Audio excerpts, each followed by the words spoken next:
মনীশবাবু কাঁচি নিয়ে আর এই যে গামলা নিয়ে চলে এসছে উচ্ছে কাঠ ছেঁড়ার জন্য। নাও ওই যে আরও আছে, আজকে সব বড় বড় উচ্ছেগুলোই পেরে ফেলবে, সব ছিঁড়বে ওরা, বেঁধে যাচ্ছে। কাটো, দেখো মাচাটা বেশ ভালো হয়েছে যে মনীশবাবু একবারে নিচের দিকে ঢুকে যেতে পারছে।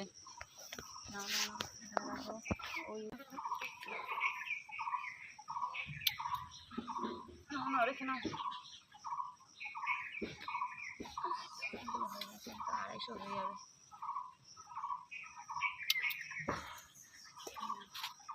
আর বড় হবে এটা নিয়ে